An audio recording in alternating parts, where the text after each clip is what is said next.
আজকে একটা ঘটনা ঘটেছে, মানে সত্যি বলতে আপনাদের কাছে আমি জানতে চাইছি যে জিনিসটা আমি ঠিক করেছি না ভুল করেছি। মানে আপনারা একবার হলেও একবার কমেন্টে আমাকে জানিয়ে যাবেন যে জিনিসটা ঠিক হয়েছে না ভুল হয়েছে। 12:30টার দিকে আজকে একটা অর্ডার এসছে, নর্মাল যেরকম অর্ডার প্যাক করে দিয়ে দিলাম।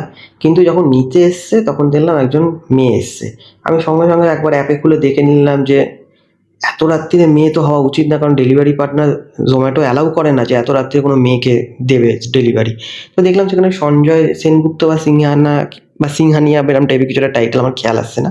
সঞ্জয় মোটমাট নাম ছিল, কিন্তু তার বদলে মেয়ে এসছে। তো আমার সেখানে সমস্যা নেই, যে এসছে কোনো অসুবিধা নেই। আমি ওটিপি জিজ্ঞেস করলাম, মানে পিনটা জিজ্ঞেস করে আমি দিয়ে দিলাম, হ্যান্ড ওভার করে দিলাম।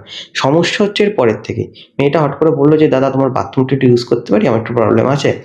এবার অন্য দিন হলে তাও আমি হয়তো একটু ভেবে দেখতাম। আজকের দিন, আজকে না, যদি আপনারা ভিডিওটা পরের দিন দেখছে, কালকের দিন আমি একবারে প্রথমেই বললাম না, পারবেন না। কারণ মানে আপনাদের বলছি ব্যাপারটা, আমি ওনাকে অত কিছু বলিনি।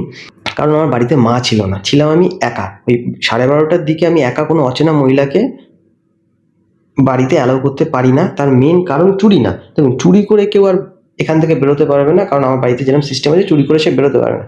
মেন হচ্ছে যদি চারিদিকে যা হচ্ছে, কোনো যদি কেউ হ্যারাসমেন্ট বা মোলেস্ট এরম টাইপের যদি কিছু কমপ্লেন করে আমার নামে, সেগুলো আমার পুরো জীবন বরবাদ হয়ে যাবে। তো যেখানে 1%ও চান্স আছে যে আমার নিজের কোনো ক্ষতি হতে পারে, দেখুন হয়তো তার মনে কিছু ছিল না, সে সত্যি হয়তো সমস্যায় পড়েছিল, কিন্তু সেটা আমি কি করে বুঝবো? আমাকে তো আমার দিকটা দেখতে হবে না।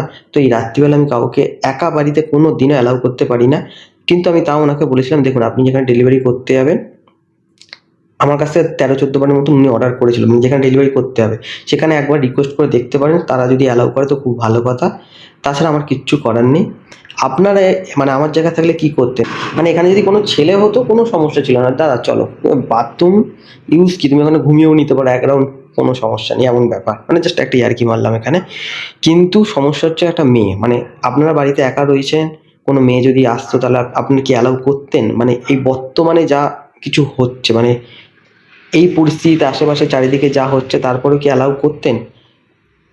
সেই জিনিসটা আমাকে একটু কমেন্টে জানাবেন, কারণ আমি ভুল করলাম না কাজটা ঠিক করলাম সেটা তাহলে আমার বুঝতে একটু সুবিধা হবে। তো চলুন, অনেক কথা হয়ে গেল, ভিডিওটা অনেক বড় হয়ে গেল। আর 3:15 বাজে, এবারে কিচেনটা বন্ধ রাখবো, কারণ আমার মেটেরিয়াল অনেক কিছু শেষ হয়ে গেছে, এবার একটু ঘুম দিতে হবে। কারণ মুখটা দেখতেই পাচ্ছেন ছোট হয়ে গেছে। তো দেখা হয় পরের দিন নতুন কোনো ভিডিওর সাথে।